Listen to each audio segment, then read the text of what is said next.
பார்த்தா பானிபூரி அப்பளம். அதுக்கு முன்னாடி நீங்கள் லைக் பண்ணுறங்க, ஷேர் பண்ணுறங்க, சப்ஸ்கிரைப் பண்ணுறங்க, பக்கத்தில் இருக்கிற பெல் பட்டனை கிளிக் பண்ணுறங்க. இஞ்சி, 2 பச்சை மிளகா, பானிபூரி அப்பளம், புதினா, கொத்தமல்லி, சீரகம். இப்போ பாருங்கள், இது எல்லாத்தையும் ஒன்றா சேர்ந்து அரைச்சிக்கணும். இதை பாருங்கள், இப்போ இன்னும் கொஞ்சம் மசியாக அரியல, நம்ம கொஞ்சம் தண்ணி ஊற்றி அரைச்சிக்கலாம். நம்ம உருளைக்கிழங்கு வேக வச்சுக்கணும். அதுக்கு தொட்டு சூப்பராக இருக்கும். ஃப்ரெண்ட்ஸ், நம்ம எல்லோரும் நல்லா அழிச்சிட்டோம். இப்போ இதை வந்து வேறு கிண்ணத்தில் மாற்றிக்கணும். ஃப்ரெண்ட்ஸ், இதை வேறு கிண்ணத்தில் மாற்றிட்டோம். ஃப்ரெண்ட்ஸ், இதில் வந்து 1 கப்பு தண்ணி ஊற்றிக்கங்க. நீங்கள் எவ்வளோ அளவு அரைக்கிறீங்களோ அவ்வளோ அளவு தண்ணி ஊற்றிக்கங்க. இப்போ நான் வந்து 1.5 டம்ளர் ஊற்றுறேன்.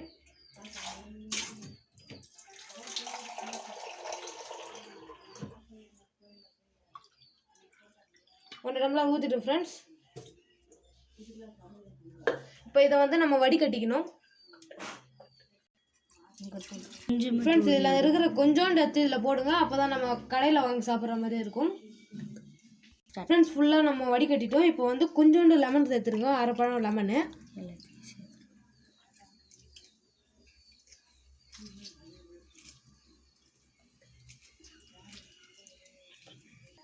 ஃப்ரெண்ட்ஸ், இப்போ நம்ம எல்லாத்தையும் ரெடி பண்ணிட்டோம். கொஞ்சோண்டு உப்பு மட்டும், தேவையான அளவு உப்பு மட்டும் போட்டுங்க ஃப்ரெண்ட்ஸ்.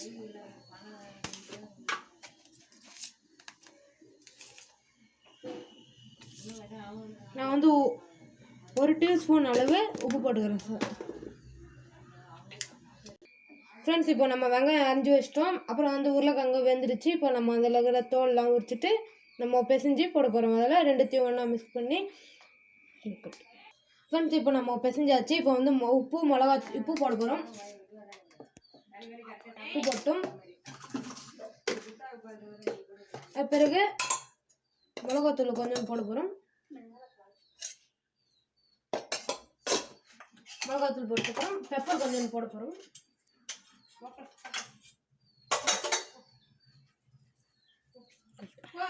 இப்போ பிசைஞ்சிக்கலாம் ஃப்ரெண்ட்ஸ். இப்போ பாருங்கள் ஃப்ரெண்ட்ஸ், பார்க்கறதுக்கு சும்மா சுவையாக இருக்குது, சாப்பிடணும் போல் இருக்குது. பாருங்கள் ஃப்ரெண்ட்ஸ், பெப்பர் எல்லாமே போட்டு ரெடியாக இருக்குது.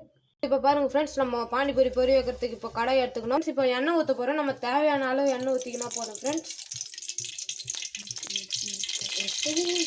போதும் ஃப்ரெண்ட்ஸ். ஃபஸ்ட்டு இப்போ எண்ணெய் பொரியுன்ற ஃப்ரெண்ட்ஸ். அதுக்கடுத்து நீங்கள் பானிபூரி அப்பளம் ஒன்றா போட்டால் போதும் ஃப்ரெண்ட்ஸ். நீங்கள் தேவையான அளவு நீங்கள் எண்ணெய் எவ்வளோ ஊற்றினா ஊற்றிக்கலாம் ஃப்ரெண்ட்ஸ். ஆனால் 2-3 போடுறதுக்கு அளவு தான் ஊற்றிக்கணும் ஃப்ரெண்ட்ஸ். இப்போ பூரி போட்டோம் ஃப்ரெண்ட்ஸ். இப்போ வந்து பாருங்கள் ஃப்ரெண்ட்ஸ், பொரியுறது நீங்கள் தீயை கொஞ்சம் கம்மியாக வச்சாதான், இல்லை ரொம்ப தீஞ்சு போடும் ஃப்ரெண்ட்ஸ், நல்லா இருக்காது ஃப்ரெண்ட்ஸ்.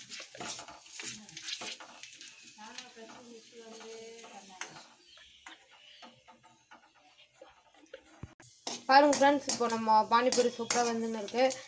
இன்னொரு 10 இருக்குது ஃப்ரெண்ட்ஸ். அதை சுட்டுட்டு நம்ம லாஸ்ட்டாக பார்க்கலாம் சாப்பிடும் போது. ஃப்ரெண்ட்ஸ், எங்களுக்கு ஒழுங்காக சுட தெரியலன்ட்டு எங்கள் அம்மா சுடுறாங்க ஃப்ரெண்ட்ஸ். நம்ம சுட்டுட்டோம் ஃப்ரெண்ட்ஸ். நம்ம செஞ்சுட்டோம் ஃப்ரெண்ட்ஸ். சூப்பராக இருக்குது ஃப்ரெண்ட்ஸ். இப்போது நீங்கள் வீட்டில் செஞ்சு கூட பாருங்கள் ஃப்ரெண்ட்ஸ். இது பிடிச்சிருந்தா உங்களுக்கு லைக் பண்ணுங்கள், ஷேர் பண்ணுங்கள், சப்ஸ்கிரைப் பண்ணுங்கள், பக்கத்தில் இருக்கிற பெல் பட்டனை கிளிக் பண்ணிடுங்க.